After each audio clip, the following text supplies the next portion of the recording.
under control, no overwhelming feelings of rage. No! A normal amount of rage! You do revert back to Gen form when you sleep. Was the air horn really necessary? For comedy, absolutely. Welcome to the Isaiah Experience. My name is Isaiah Chapman, and I'm gonna try to do something a little more recent. Because at this point, I think everybody knows that Godzilla 98 sucks. So, I've decided to pick something from the Marvel Cinematic Universe. It's this big thing. You already know what it is. That's right. So I'm just gonna choose something from the MCU, because the MCU doesn't disappoint, right? Hopefully this goes to plan. She-Hulk Eternity at Law was released on August 18th, 2022, exclusively on Disney+. This show follows cousin of Bruce Banner, Jennifer Walters. After a car accident, Jennifer's blood mixed with Banner's, which leads Jennifer to turn into the sensational She-Hulk. Now, unlike my Go Kaiju episode, I'm not going to be biased. And also, at the time of this recording, the show hasn't completed, so maybe the problems I talk about from the show, hopefully they get resolved later down the line. Oh, and that's another thing. There's a few problems that make it pale in comparison when it comes to comparing it to other Marvel shows like WandaVision or my favorite, Moon Knight. So, let's get to the first problem. So, one of the most well-known characteristics about She-Hulk when it comes to the fans is that she's a lawyer that is also a superhero. This show takes this, there's so many episodes. The first batch of episodes is just constantly her battling against her nemesis Titania, which I absolutely freaking hate from this show. And it's not in a battlefield, no. It's in a freaking courtroom. This is coming off of, again, one of my favorites, Moon Knight. Now let's look at Moon Knight really quick. So we meet Moon Knight, who has multiple different personalities. We don't necessarily know the entire story that they're going for, but we do get clues onto what's happening happening off camera and also on camera, and we also get to learn who the characters are, and it's a nice even flow of continuity of a bigger story in the show. But with with She-Hulk Attorney at Law, for the first batch of episodes, it's literally just court cases.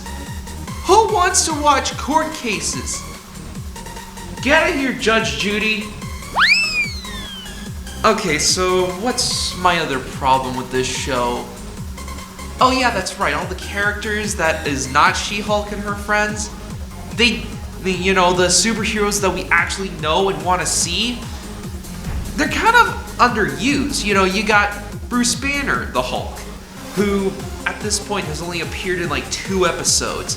Then you got Daredevil, who has been advertised so much in this show. We've only got teasers from him with his classic outfit. And also fan favorite Wong. Now listen, I love these characters, but this show doesn't use them to their full potential. Come on, man. Okay, I'm gonna have to try to do something positive because I don't hate this show. It's just there's a few things that are problems with this show. Let's just say that. So, what's a good thing about the show? The character of Jennifer Walters, aka the sensational She-Hulk. Now, her comic book origin is actually really accurate when it comes to origin stories in the Marvel Cinematic Universe. And also, she's a funny character, and she wants to be a lawyer, but she has to be a superhero because, she's She-Hulk. But one of my all-time favorite things about this character, and I wondered if they were gonna do this. See, back in the original Sensational She-Hulk comics, she was able to break the fourth wall. Now, we all think of Deadpool when it comes to breaking the fourth wall, but She-Hulk, she did it before Deadpool was even a thought. And in the show, she actually breaks the fourth wall. If you want to go back to your life as a lawyer, I respect that. He doesn't mean that. Some casual fans who know who the character is but doesn't know a lot of her personalities may just assume this is just something that they made for the TV show. But that's not the case. This is literally how she act in the original comics. What else do I gotta say? Well, for what it is, you know, not comparing it to the other MCU movies or TV shows, it's still a pretty good show. It actually, one of my favorite jokes from the show is She-Hulk is doing an interview with this news company, and they match how an actual news person would act when they're talking to like a special guest. Being a robot, basically.